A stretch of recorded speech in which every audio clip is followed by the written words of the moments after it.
بسم اللہ الرحمن الرحیم۔ روبرو ویب چینل میں پروگرام کتاب کہانی کے ساتھ آپ کا میزبان نوید مرزا حاضر خدمت۔ آج ہم صرف ایک ہی کتاب پہ تبصرہ کر رہے ہیں اور وہ ایک خاص کتاب ہے، ایک اردو کے اہم ترین شاعر جناب سلیم کوثر کا نیا شعری مجموعہ ہے، خواب آتے ہوئے سنائی دی۔ اس نئے مجموعے کو سریر پبلیکیشن نے شائع کیا ہے۔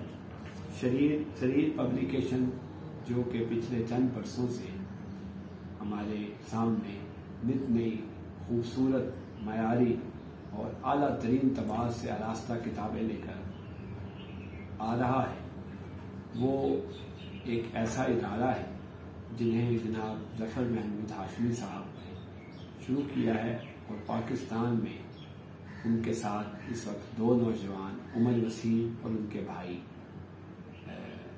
خدمات سر انجام دے رہے ہیں۔ مجھے بھی یہ اعزاز حاصل ہوا ہے کہ آج سے 2 برس قبل میری ایک کتاب اقبال اور اطفال سریر پبلیکیشن سے شائع ہو۔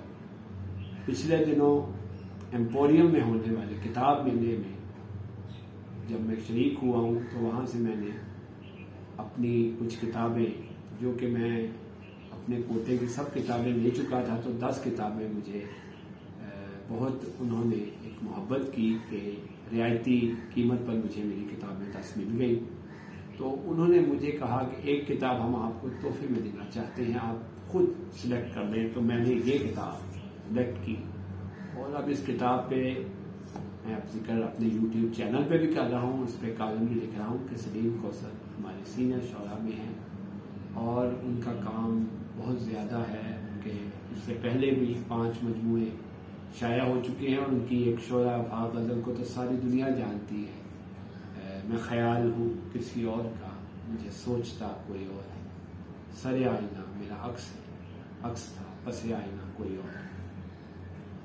یہ غزل اتنی مقبول ہوئی کہ بھارت میں بھی اس میں سے کچھ مصرے لے کر فلم میں اس کے گیت شامل کیے گئے۔ اس سے قطع نظر اگر ہم دیکھیں تو سلیم کوثر صاحب کی ساری شاعری کمال کی ہے، اور اس کتاب میں بھی ہر غزل جو ہے وہ پڑھنے سے تعلق رکھتی ہے۔ ان میں سے کچھ شعر میں آپ کو سناؤں گا کہ سیاہیوں کو مٹا کر خوشی تو ہوتی ہے، کسی کے عیب چھپا کر خوشی تو ہوتی ہے، ہتھیلیوں پہ ستارے چمکنے لگتے ہیں، دعا کو ہاتھ اٹھا کر خوشی تو ہوتی ہے۔ اور ایک اور غزل کے دیکھیں، مسافت ختم ہو جانے کو ہے اب تو، اے میرے ہم سفر تم کیوں نہیں آتے، سلیم ایسا بھی کیا دربار شاہی میں سب آتے ہیں مگر تم کیوں نہیں آتے۔ یہ کتاب 2021 میں منظر عام پہ آئی ہے، اور سلیم پبلیکیشن کو مبارک کہ انہوں نے ایک بہت اچھے شاعر کی کتاب شائع کی، خواب آتے ہوئے سنائی دیے۔ آپ بھی اس کتاب کو پڑھیں، 840 روپے کی تقریباً اس کی قیمت ہے، اور آپ اسے سلیم پبلیکیشن سے حاصل کر سکتے ہیں۔ بہت شکریہ، خدا حافظ۔